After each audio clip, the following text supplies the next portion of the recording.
আমাদের নাবে আমিরুল মুজাহিদিন উপস্থিত হয়ে গিয়েছেন। বক্তব্য দীর্ঘ নয়, অল্প কথা। স্কুলগুলোতে গানের শিক্ষক নিয়োগ দেওয়া হচ্ছে, কিন্তু ধর্মীয় শিক্ষার ব্যাপারে কোনো শিক্ষক নিয়োগের বাস্তবায়ন আমরা দেখতে পাচ্ছি না।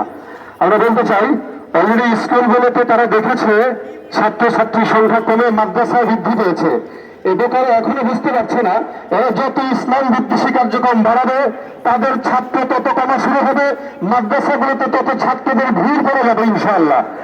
আমি আরেকটা কথা বলতে চাই, যদি স্কুলে গানের শিক্ষক নেওয়ার এত প্রয়োজন হয়, কলরব ইনশাল্লাহ আছে, আমাদেরকে বললে আমরা গজলের শিক্ষক পাঠিয়ে দিতে পারবো। কথা ঠিক কিনা বলেন? যে দেশের শিক্ষা বক্তব্য শুরু হয়, ও দেশ কেউ তার বাপ, কেউ কারো স্বামী, অথবা কেউ ওপারের দাদাদের কোথায় পরিচালনা করতে পারবে না, পারবে না, পারবে না। যে দেশের মাটি থেকে বন্ধ আসে ওই কালেমার, সে দেশের আকাশ ছুঁয়ে রয়ে দাঁড়িয়ে কত মিনার। যে দেশের মাটি থেকে বন্ধ আসে ওই কালেমার, সে দেশের আকাশ ছুঁয়ে রয়ে দাঁড়িয়ে কত। আজানের সুরে সুরে জীবন যাদের বেড়ে ওঠা, সে দেশে আজকে কেন নাস্তিকতার ঘন ঘটা।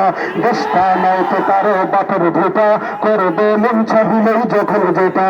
দেশটা নয়তো কারো বাপের ভোটা, করবে মন চাহিলেই যখন যেটা। আসসালামু আলাইকুম রহমতুল্লাহ।